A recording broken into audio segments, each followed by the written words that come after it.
Bugun shunaqa ajoyib ko'rinishdagi yaponskiy salat tayyorladim. Men bunga kerakli masalliqlarni yozib qoliraman.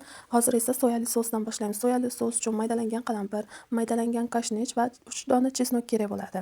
Soyali sosni 4 osh qoshiq solib olamiz va chesnok, maydalangan qalampir, maydalangan kashnichni solib yaxshilab aralashtiramiz.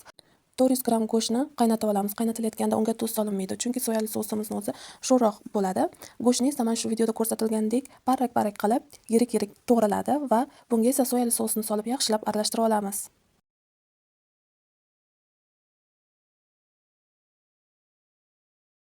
Shunaqa 3 xil rangdagi bolgarskimiz, ya'ni svetofor bolgarskilarimizni yuvib tozalab olamiz va uni somoncha-somoncha yirik-yirik qilib to'g'rab olamiz.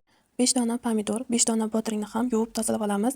Menga turmush o'rtog'im mana shunaqa pushti pomidor olib keldilar. Bunga esa qizil qattiq-qattiq pomidordan foydalanadi. Men bu pomidordan ham qilib ko'rdim. Bodringni yarim oysimon qilib yirik-yirik to'g'rab olamiz.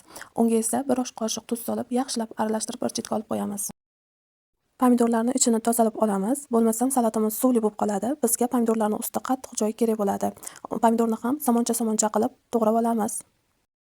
Pomidor shunaqa ko'rinishda bo'ladi.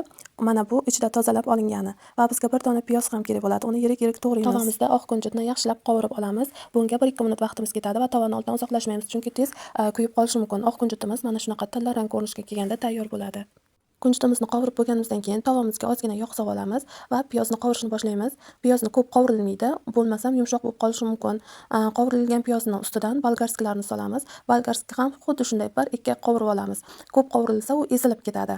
Qovurish davomida ozgina tuz, ozgina achchiq bulg'or qalampiri ta'bga ko'ra solinadi. Men kamroq soldim. Ko'katlardan ko'k piyoz bilan kashnichni shunaqa yirik-yirik qilib to'g'rab olamiz. To'g'ralgan masalliqlarimizni ustma-ust solamiz. Ularning ustidan 1 choy qoshiq soya solib, yaxshilab aralashtirib olamiz. Oq kunjut qovurganimizni yarmini solib aralashtiramiz. Qolganini esa ustida bezak sifatida foydalanamiz. Ozgina koreyskiy tuz, ko'katlarni ham solib, yaxshilab aralashtirib olamiz. Salatimiz shunaqa ajoyib ko'rinishga kiradi. Mazasi ham super, yoqimli ishtaha.